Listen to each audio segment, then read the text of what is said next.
There you go. All right. All right, coming on board the NC1095. Recording.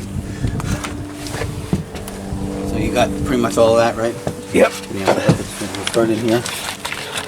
Okay, here is the battery switch and Panda generator is the white housing on the right there.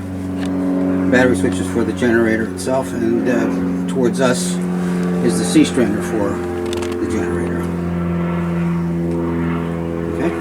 Okay. You can stop.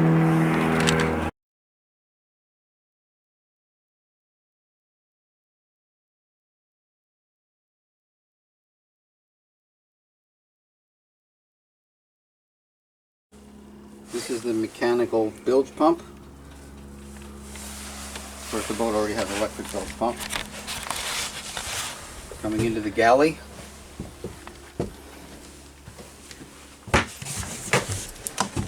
Battery switches. All 4 electronic battery switches. Turn them all on. The one with the red button on it is to turn the stove on and off.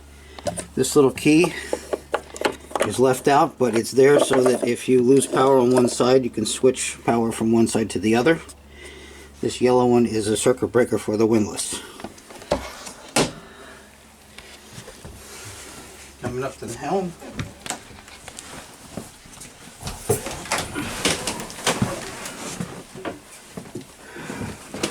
We have the wipers,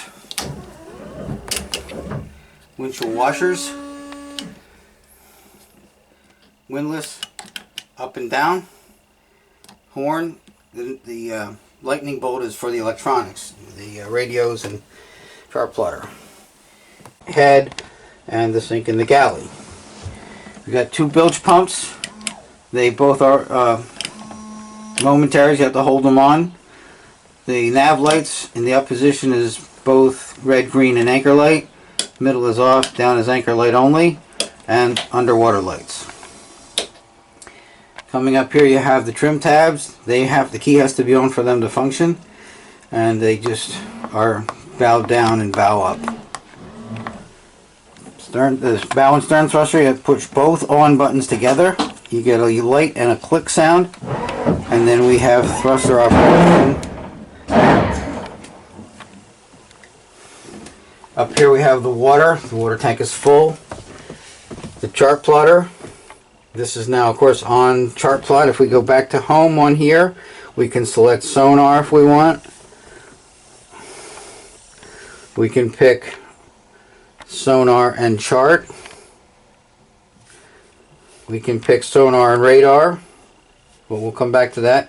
If we go to radar, we're going to hit single range, which is quarter mile in this case. To make it work, it says ready to transmit. Transmit off. So you touch transmit off, it'll turn, it'll spin up, and now we have radar. Of course, we're in the marina, so there's everything all kind of around us. If we go back home and hit combos, we can use chart plotter and radar, and now both are functioning. If we go back to charts, stay there, we're going charts. We can do edit overlays. We can look at different pieces of data in the corners. They're okay the way they are, I think, but we can change that later. If we go here, we can do radar overlay. Radar overlay now, as you can see, puts the radar right on top of the chart plotter, so you can see where the boat is and if there's anything on the radar in front of you. Or we can turn that off.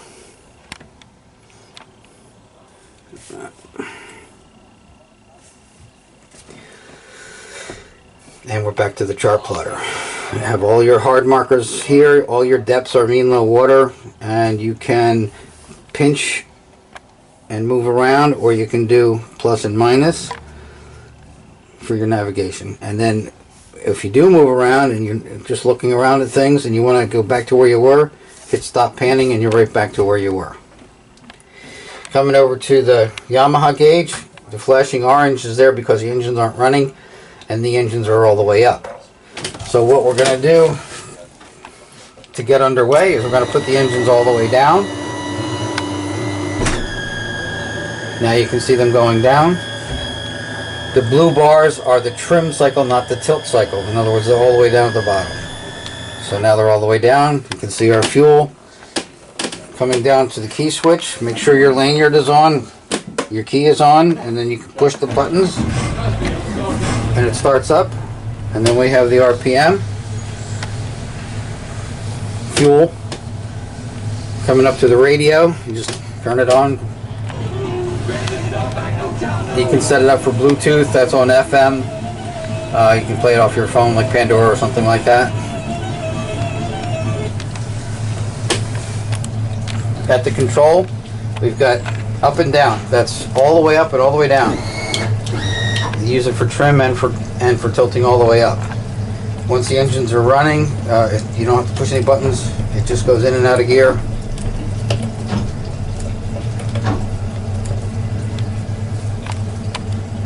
That's it for the helm. Didn't record it though. Okay, wait, don't do anything yet. I always have trouble with this.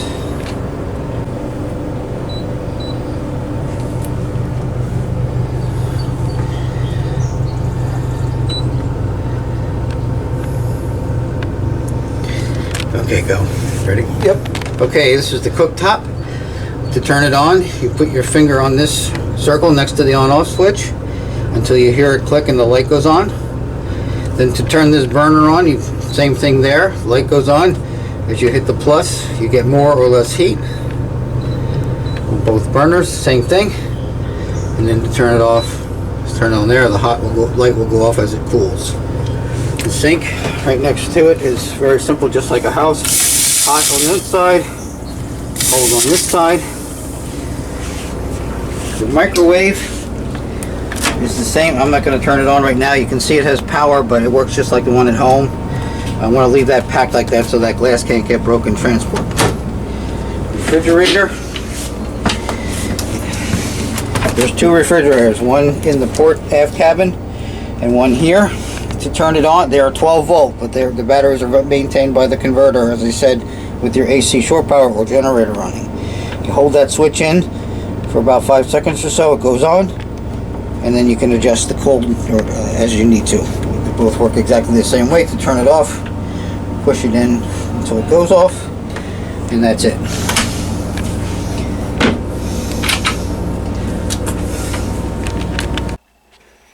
Okay, so here is the generator and AC panel. You'll see that there's two lines. Shore power 1, shore power 2. In this position, we're operating off the generator. If we want to plug it in and operate off of the power cords, we have to do that. Slide that down and slide those over. That has to be that way so that you don't have both on at the same time, which would possibly cause a problem. So we're going to run it off the generator right now, so we're going to go back to that. The generator turns on, turns the screen on. And then you hit the start stop button. And you just hit it, and it says preheat, and it'll start by itself.